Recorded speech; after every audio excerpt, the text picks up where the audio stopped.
Welcome to the last session of EQAF 2021. Unfortunately, not on Alto, but virtual.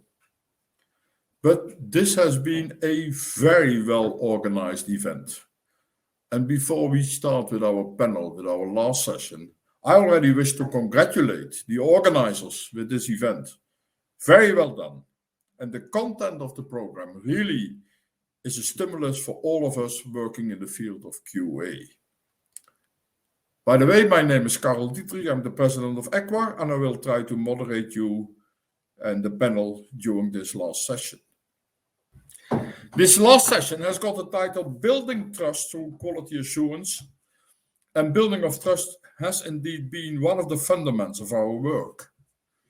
In order to achieve cooperation between countries, higher education institutions and our stakeholders, and to enhance mobility, and thus the creation of a true European culture. A European not in the sense of the European Union alone, but in the sense of the higher education, the European higher education area. But I wish to stress there is still a large trust in higher education. And I think it's not only about building, but about enhancing trust. And that's what we are going to discuss as well. And let's put our attention now to the panel for this last session. We have composed a nice panel with three renowned members. Let me start with Kinga Szuly. And you see the name of Vanessa Desbiens-Sainton. But unfortunately, Vanessa is doing a lot of work. As far as I've understood, she is working at 4 different EU policy initiatives at the moment. Kinga, what is coming to our shoulders? What do we have to expect for the next few weeks? Yes, I would like to welcome everyone and thank you very much for this opportunity that I can represent the Commission here. I think Vanessa was very modest when she said that we are working on 4 initiatives parallel because actually it's much more, and quality assurance has a lot to do with almost every of these new initiatives. You may know that last year, last September, the Commission adopted a communication on achieving a European education area by 2025. And since then, we are very busy to implement all those that the Commission promised there.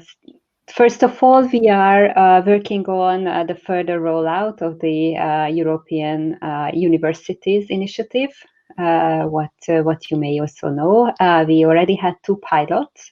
So there are currently 41 alliances working on a real deep transnational cooperation and transnational campus of universities. We also have a new strategy to enroll a European strategy for universities. We also have a council recommendation on micro-credential, a European approach for micro-credential. And we are also working on education for environmental sustainability that will also come as a council recommendation. Okay. Well, this is not Vanessa, this is Kinga Szuly. And Kinga is head of the sector of higher education policy at the Commission's Director General for Education, Youth, Sport and Culture. Welcome. Our second panel member, Mirek Pospisil. He currently leads links in public policy and government affairs in France and Brussels. And you might say in a very broad interpretation, he's our representative of an expert in the labor market. Welcome to you as well, Mirek. And the third panel member is the current, I might say, the queen of ESU, the European Students' Union, Martina Darmanin. And I see already that you have some support from your Maltese colleagues and Maltese fellow countrymen. It's very nice. She's responsible for almost all difficult portfolios in ESU, and that's why she has been invited to this panel. Welcome, Martina, as well. Let me start by asking you just a simple question to the three of you to break the ice and to make you feel comfortable. Kinga, how important is QA for EU's policy, and how could QA support EU's policy? Please. Yes, it's a very simple question to break the ice. You're right, Karl. Actually, quality assurance is the backbone of all those policies that we are now enrolling, what we are working on. We already have a Council recommendation on automatic recognition. And for automatic recognition, quality assurance is the basis of trust for the different systems. Also for further education, for study periods abroad, but also in a broader sense. I already mentioned the European Universities Initiative, where quality assurance needs to be the basis of the development of these joint transnational campuses. And we are currently working on a European statute and a European degree. And neither of them is possible without quality assurance, which is aligned and which ensures that both the universities and the different administrations can trust in each other's education and the quality of their education. So it's not on our shoulders for 265 participants. Feel empowered. Without us, no EU policy. So we are needed. Mirek, your work gives you an awful lot of data. An almost inexhaustible source of information. Could you tell us, please, what are the trends in the labor market dynamics that you can detect from the work you do at the moment? It's a different question, but I would like to share your thoughts and to hear your thoughts about what can LinkedIn tell us. Absolutely. Thanks for the question, Karl, and thank you for having me. Hi, everyone. My name is Mirek. I lead on EU public policy for LinkedIn, and I also lead on our research. As Karl mentioned, we do have a fair amount of data, which is coming from the profiles of our members. If you're familiar with LinkedIn, your member profile has a number of sections, including information on the place that you work at, your skills, your education attainment levels. And we're leveraging this data through a tool that we call the economic graph. What the economic graph does, it's basically a digital map of the labor market that pulls together these different data points and allows us to investigate how is the labor market changing over time, what is the relationship between a diploma, a skill, a job, and what are the big trends. And to your question, Karl, some of the big trends obviously were lately influenced by the pandemic. So we've been seeing a lot of change. And the way that we describe this change, we talk about a great reshuffle. This reshuffle actually sort of manifests itself in the way that people think about even the place that work has in their lives, in terms of searching for greater flexibility. Do we need to maybe go to the office all the time? Can we live outside of the city because we can do our work remotely? Do we want to work for a company which has a certain number of values and culture? So there are a lot of questions that we have observed that people are asking themselves on LinkedIn and acting on them. And really the manifestation of this are the transitions between different jobs and transitions between different industries. So we have developed what we call a skills similarity index. And we're trying to help people actually navigate these changes and these choices by making sure that they understand that there's a certain amount of skills that they might currently have, and they could leverage them in a widely different career. And being able to tell those stories at the skills level, I think it's tremendously powerful. the big trend when it comes to the labor market itself, and it's very topical, is the greening of the economy. So again, using really the skills lens, we're trying to describe what's happening at a very granular level when it comes to the greening of the economy. And what we have observed very interestingly is that we are increasingly seeing the green skills being sort of present and being propagated into roles and industries that we would not typically think of as being green. Obviously, there is the green sector and the sort of evident, green examples that we can think about. But interestingly, what we've been seeing is that green is really trending across a number of industries. And just to give you maybe a more concrete example is that the share of green talent on LinkedIn, which today counts almost 800 million members worldwide. So the share of green talent has increased from around 10% in 2015 to almost 13.5% so far in 2021. So just over the last 6 years, we saw a growth rate of almost 40% of what we would call green talent on LinkedIn.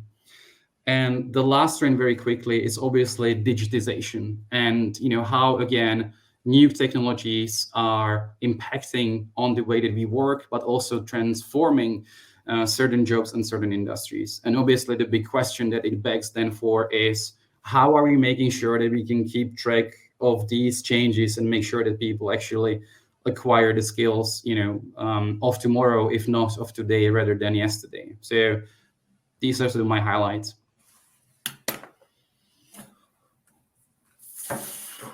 That's quite a lot, and that also reminds me that, of course, we have to be so dynamic in higher education to get up and to get informed and to be at stake with the new developments in the labor market and in world, in society as well.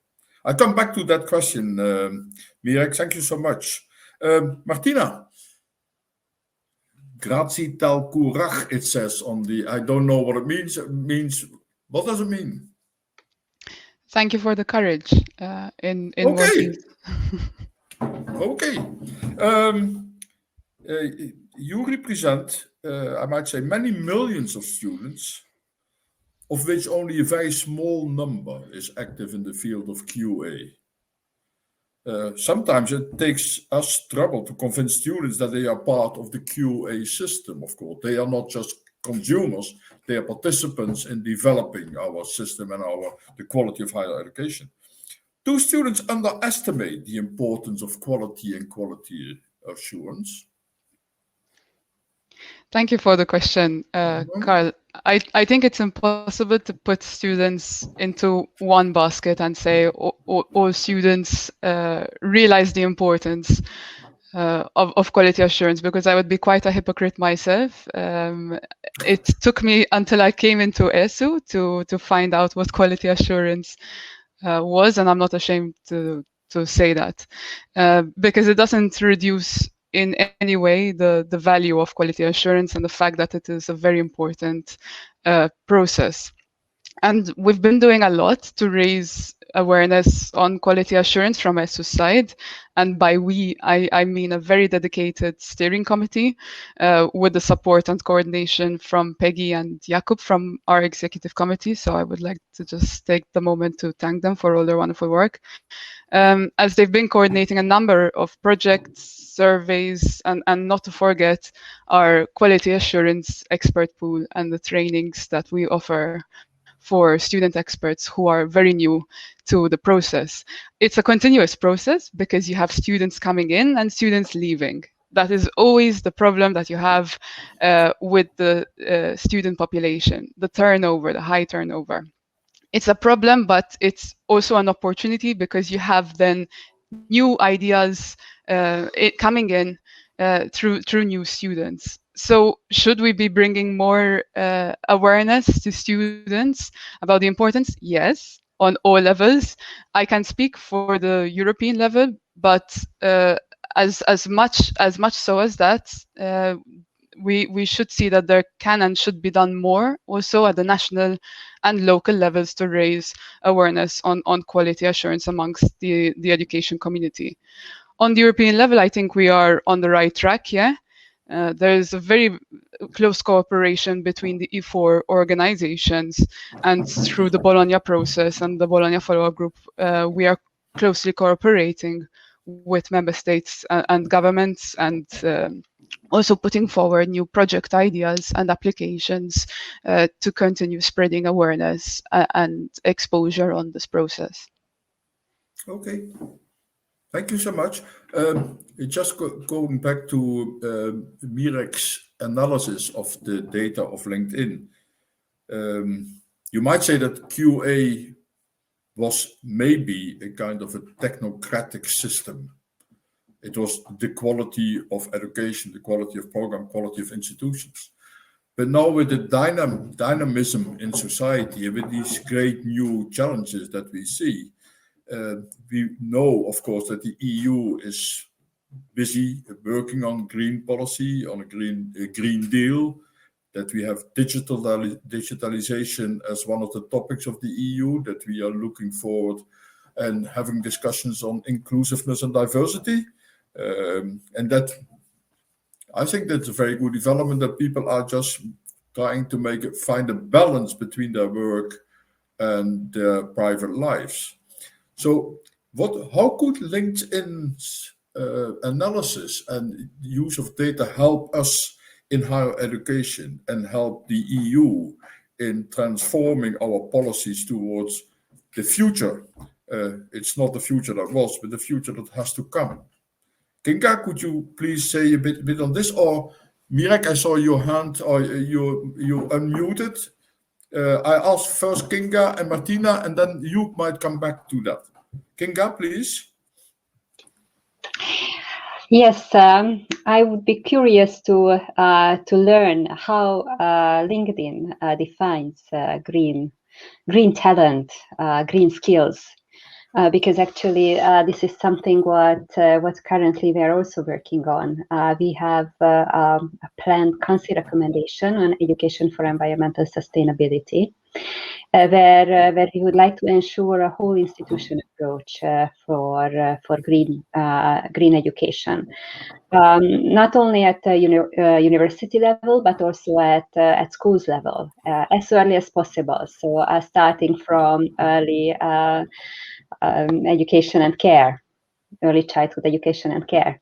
But of course, universities are a major player on this whole field, with providing the education also for teachers, but also the providers of basic and very important research on this field.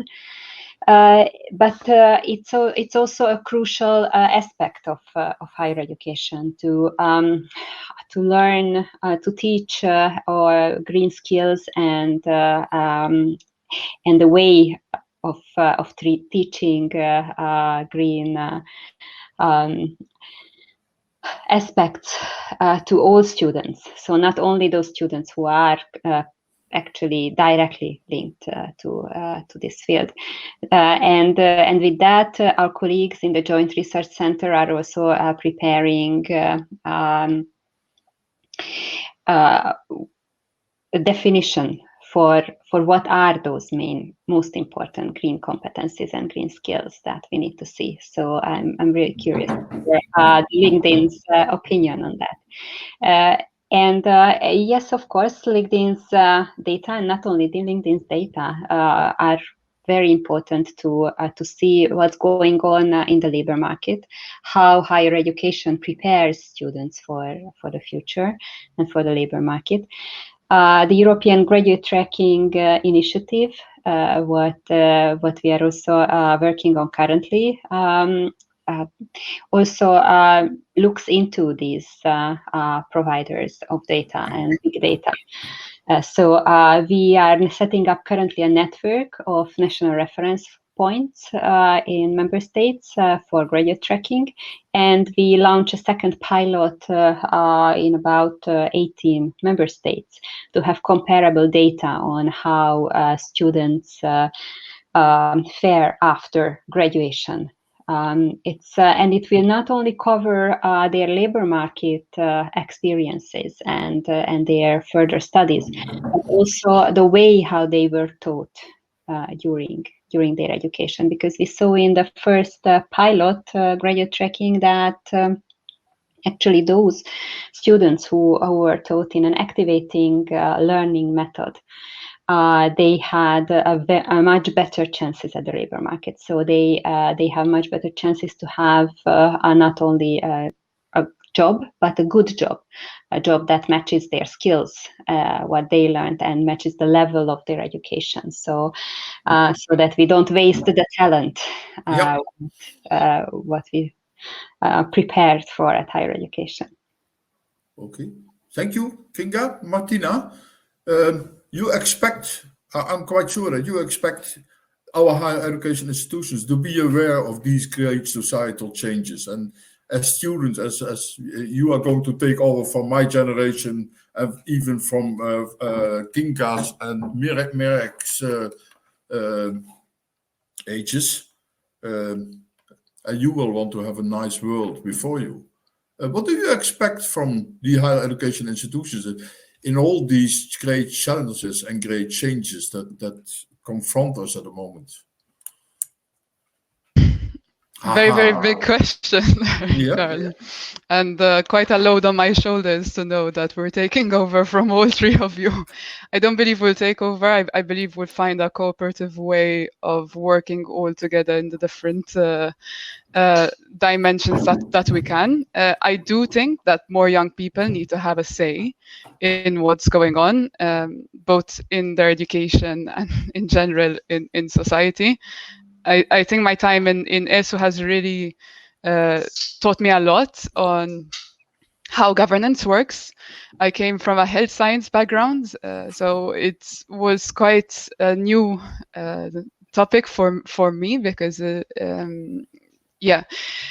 But just to say that it gave me a lot of experience working with different stakeholders on issues that are really pertinent to young people. And I think that in those spaces, we should have more seats at that table for more young people to be part of that discussion, to have a say in the design of our policies, in the design application phases of our projects, in the implementation phase, in evaluation and monitoring.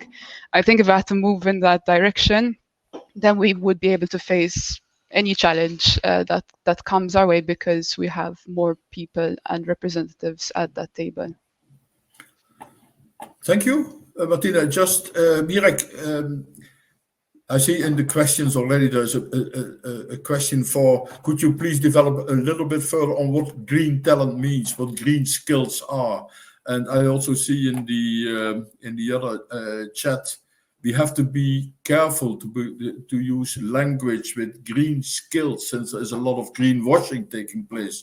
So what do you mean by green skills and green talents?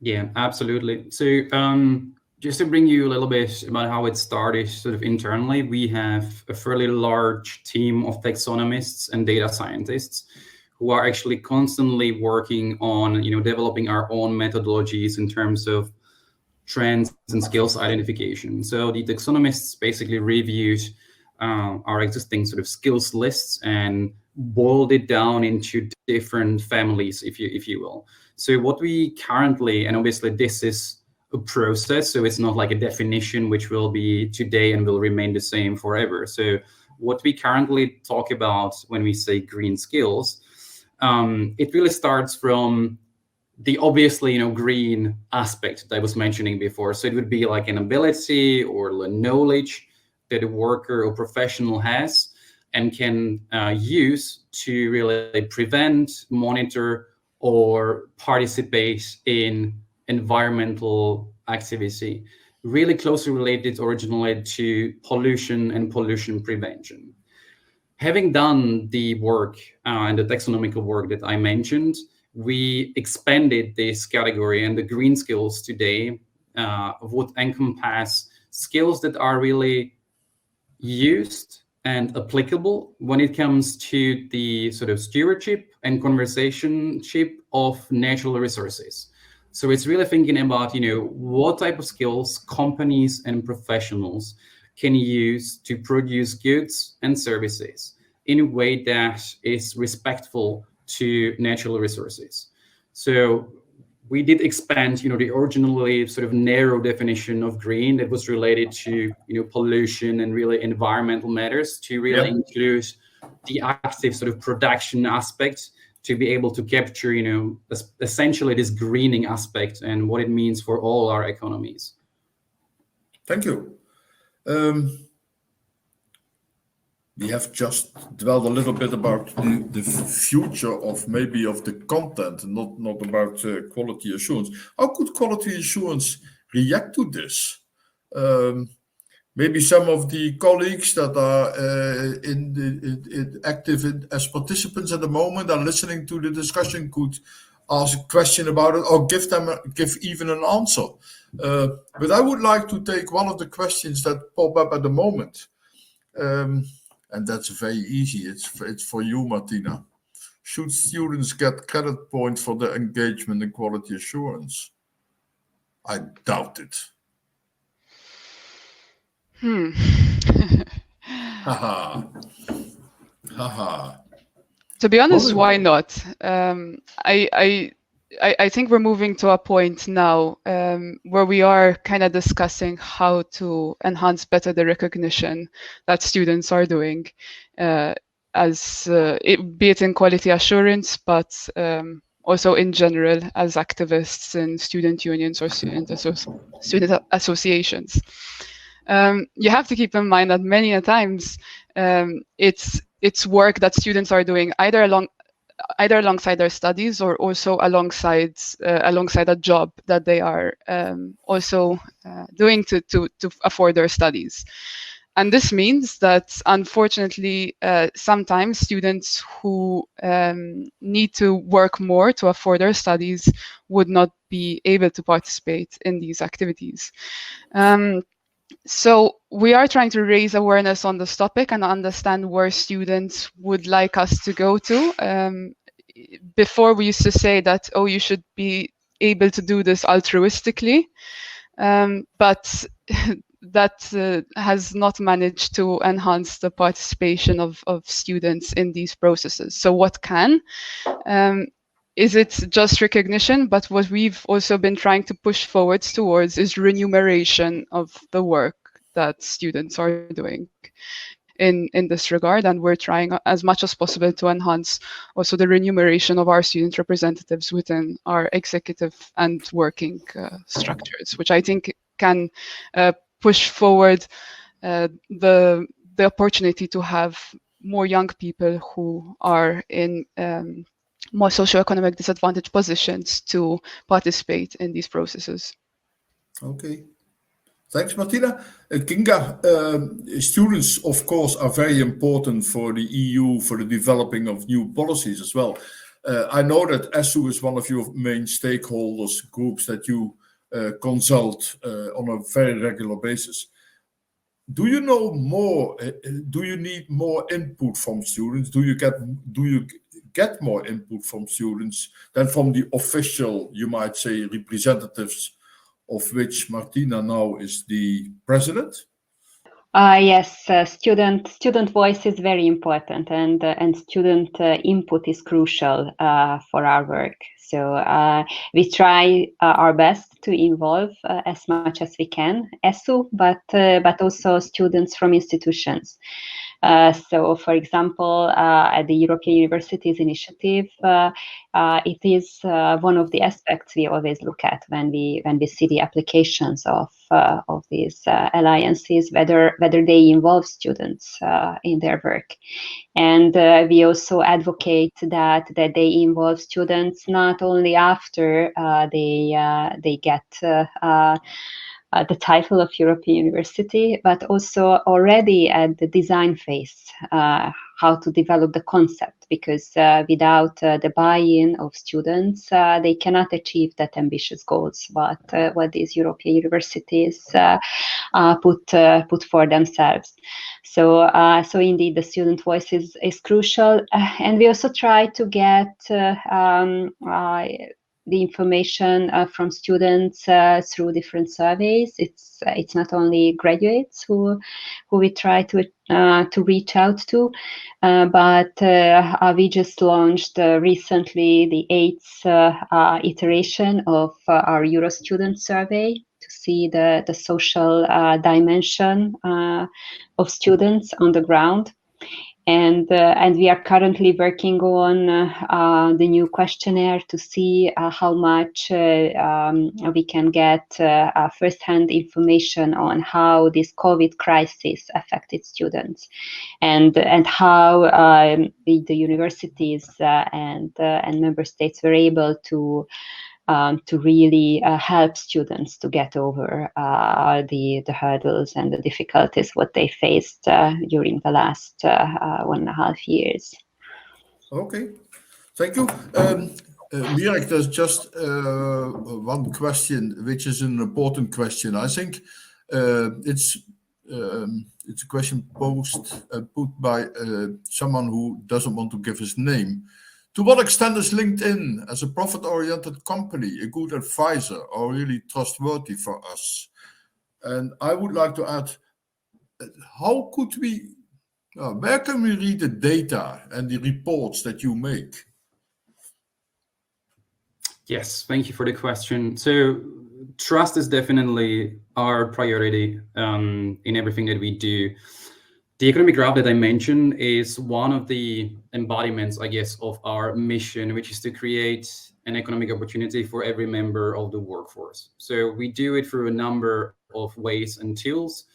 Obviously, business is part of it. The economic graph that I mentioned to you and the team that I'm part of, we are working directly with policymakers on research subjects that would describe the evolution of the labor market. And this is the work that we do pro bono. This is something that's part of our mission, because we believe that if we can work with the policymakers on actually helping them define or refine their understanding of what's going on the labor market, it's going to be beneficial for everyone, and it could create this economic opportunity. So the way that it works, we have a number of partnerships, including with the European Commission. We've been working with on, for instance, the ESCO review, and we have contributed to the consultation that the Commission ran when it came to, thinking about what is a green skill or how do we define green talent. The other example that I could give you here as part of the work that we've done is our work with Eurostat. And so we worked with Eurostat on a graduate tracking project. And we looked at actually Dutch graduates and observed, how are their career pathways sort of changing a few years after graduation? How are their skill sets changing? So, we're not here to replace an official, source of information such as a statistical office. Really, our, I think, value proposition is to bring an additional angle or aspect to the global understanding of the labor market that we all have. And the way that we do it is through the skills element. I think we have a unique opportunity to bring up really, how the skill sets are changing over time, and what's the relationship again between what the companies are searching for and what we hear from, our clients and the recruiters that we work for. And then, how can we make sure that we basically match as best as we can the offer and the demand. Thanks. I would like to take another question from the audience. And Louis Purser asked the question, should sustainability be included somewhere among higher education quality assurance criteria? Which, of course, is a good question. And that's certainly part of the discussion that we will have about the European standards and guidelines. Should we concentrate on quality? Should we concentrate on quality assurance? Or should we be more open and take these new challenges as well in our quality assurance frameworks? Martina, would you like to kick off? Sure, why not? Yeah, I think the question is very important to the stage that we're currently in at this point, post-pandemic hit. In general, I think you cannot have, and it boils down to this question, can you have quality education that is exclusive? Can you have quality education that does not address the needs of the society? Can you have quality education that does not allow the participation of stakeholders in the discussions, or does not allow its researchers to actively research in the issues around their community? So yeah, I think we are in an important point at this point to open up the discussion, and I think that the QA Fit application that we have put in together with the E4 for project funding can continue this discussion in multiple focus groups and multiple events, taking on these cross-cutting topics such as sustainability. And I do see that in the future, yes, policies are meant to continue evolving, just like the ESGs have evolved since the original 2005 version. I do see that down the line, this policy can be revised to include such topics. Kinga, would you like to react on that? What's your opinion? What would be the EU's formal position on this, on the European standards and guidelines? Change it, open it, restrict it? I'm always a bit hesitant in breaking it up, because I never know what we shouldn't include in these new European standards and guidelines. Yes, certainly. It's not clear cut because the standards and guidelines are working very well, and it is a great tool. That's very important. But I think we shouldn't shy off the possibility to review all these changes that are occurring. And to see the developments, because as higher education becomes more integrated, more transnational, more digital, as these green challenges are more and more present, I think it's important that quality assurance reflects that. Also, we see when we are now working on Council recommendation on building bridges for effective transnational cooperation, that the national rules for quality assurance sometimes regulate issues so strictly that it prevents real development on a transnational level. So we indeed need to see how can we move from this very strict national focused quality assurance to a more flexible European system. And we also need to see how much can we move from regular program accreditation to a more institution level quality assurance, where institutions can develop a real quality culture within their institution and then accredit their own programs. So these are all questions what we are raising currently, and we are discussing with member states and stakeholders. So it's all part of the current policy discussions and developments right now. Okay. Mirek, I don't know whether you have followed anything about discussions on quality assurance. I wonder whether our employers know that we are so keen on quality assurance in our fields. What do you think? Did you know about quality assurance? Did you know that we were pushing so much on the quality and the assurance of the quality and building trust?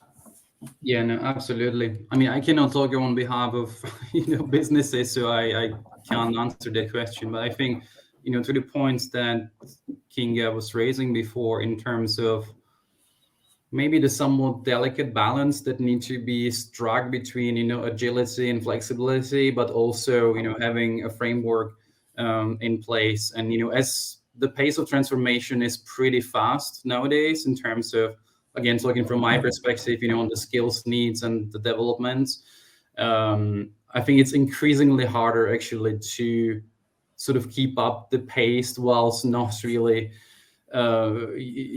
reviewing the framework every single day. And it's a big challenge that I think we're all facing, just making sure that the way and the projects that we work on today can still be as relevant as possible, frankly, tomorrow or in a month time.